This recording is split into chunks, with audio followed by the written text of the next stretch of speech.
Hi, Bob Field here today with Pop Warner's College Player of the Year, Jordan Richards from Stanford, the Stanford Cardinal, well represented by an All-American right here and a defensive back. For 3 years you were on the All-American team, is that correct? Yes. Yeah. Made all Pac-12 honors. Great It's been stuff. an awesome experience. I'll bet it has been. You know, you were watching some of the Pop Warner games out here this afternoon, Jordan, and you actually go back to your roots being with Pop Warner. In fact, you talked about some of your teammates and how you stayed together. Tell us a little bit about that. Yeah, I had the opportunity to play with 4 or 5 teammates back home. We started as junior peewees at 8 years old, and we played together all the way up through high school. And our dad's coach, and it was one of the most positive shaping experiences of my life. That's great. Now, where was that? So that's in Folsom. So Folsom Junior Bulldogs and all the way up through Folsom Bulldogs in the high school program. Excellent, excellent. When you remember or think back on Pop Warner, you said it was a formative experience. What are some of the things that really stood out for you from the Pop Warner experience? I mean, just the teamwork and being with 35 to 40 other kids your age and having coaches and mentors and people that guide you along the process. And every year you come back for summer camp and into the fall, and then you wait at the end of the year, wait for the next kind of spring to come up, and we get to go play again. And it was just so awesome to be with some of my best friends and to develop those relationships that just went on through high school and now even through college, even though we're kind of all in different areas. Interesting stuff. Now, you must have been a pretty good student when you were in elementary school and on. Did you envision that you'd be going at that time to a big prestige university like Stanford? Honestly, I didn't. It really kind of Stanford and college football kind of became a reality for me after my junior year. And I started receiving some interest from football coaches in their programs. And I hadn't really thought of that. And I really loved football, but I didn't know kind of how that whole atmosphere worked and what that would be like. And so I just kind of always just worked my hardest, both in the classroom and on the field, to be the best teammate I could be and be the best player I could be. You know, it's interesting too, when you're saying working your hardest, basically, I mean, I would guess, starting in Pop Warner and obviously right on through, football must have taught you something about meeting challenges, not only on the field, but also academically. That's what I always think is a great strong point of Pop Warner.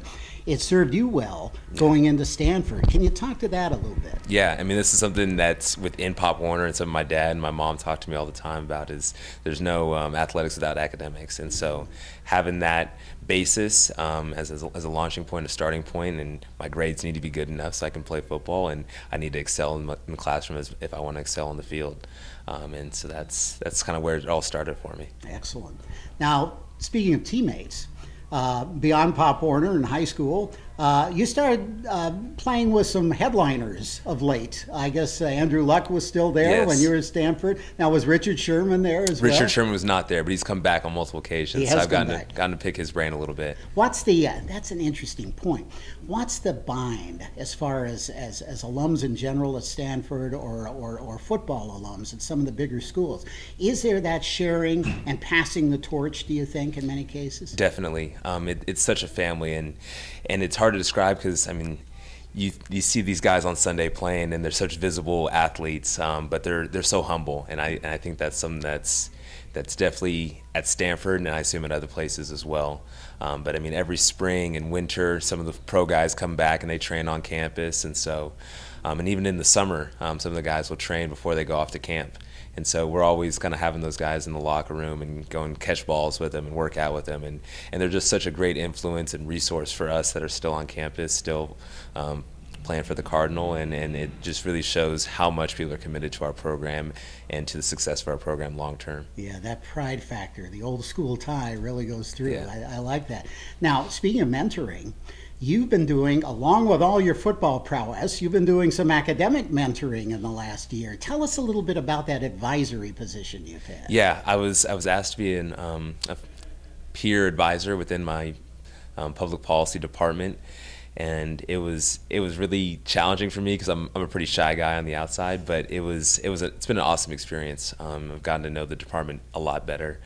It's a smaller department, so it's almost like a family, and being together with the other peer advisors and learning from them, and they have just such vast experiences and knowledge bases and and concentrations within their major, different from mine, that it's been a really great opportunity to learn from them and help out freshmen and sophomores who are thinking about the program and trying to be just an ambassador for the program. Oh, that's great. And you worked with a teen program, math, I believe, in Redwood City or someplace. Yes, this past summer for 5 weeks. Yeah, tell me about that program, too. Yeah, I had the opportunity to kind of be a student teacher, and that's what I'm really interested in doing forward when football is all done. And so I had kind of responsibilities for tutoring and helping out in the classroom on the math side, but my main responsibility was with kind of college prep. And as a student athlete and as a student, I had the opportunity to kind of be a resource for those students in terms of college and what is college like, what is a major, do I get to choose what I want to take, and just all those really kind of basic questions that people don't necessarily think about when they're choosing a college, and especially if you don't have a whole lot of friends, family members that have had that experience and been to higher education. I was just blessed to be a resource for those students, and I had a great time there. Did you sense in talking to the kids throughout the program that they were gaining confidence knowing someone who was a little closer to their age and had kind of been through the ringer as far as the kinds of things you have to do in order to make it onto college? Yes, I mean, that was one of the biggest things I tried to stress to them. Like, you guys are all smart people. You need to have a little more confidence in yourself. It's okay to brag about yourself in the classroom because, I mean, that's your resume, essentially, when you're going to college, is your academic accomplishments and how you've done in the classroom. And so I just wanted to be a resource for those students and show them that going to college and pursuing more education is totally within the realm of possibilities for them. And I was trying to show them any possible way to make that an easier process, less stressful process, financially, socially, kind of leave them home and in any of those questions. I just want to be there to answer them. That sounds great. Now, you said you're kind of a shy person. I think your outward personality belies that, but I'm just wondering, through football, and this kind of gets to my greatest highlights kind of thing, but was there a time when you were playing for Stanford, maybe a game or situations or whatever, where you said, you know, I've got this down. If I keep working, I think I'm in the right direction. I can move forward with this whole thing. Yeah. After my freshman year, I struggled as a true freshman out there, and I got to start a couple games and really struggled. And I learned kind of what not to do and how to prepare is basically what I really learned. And it kind of took some bumps and bruises and some pain and some regret. But coming into my sophomore year, I felt like I had a handle on, okay, what the expectations were, what it was going to be like on the field, and I knew better how to prepare in terms of note-taking and film study, knew what to look for, how to look for it, and getting more with my teammates. As a freshman, I kind of stayed away, and I was quiet, and as a sophomore, I wanted to make sure I was more open and vocal and getting with my teammates to watch film and talk and make sure we have studied our opponent as a group and not just individually.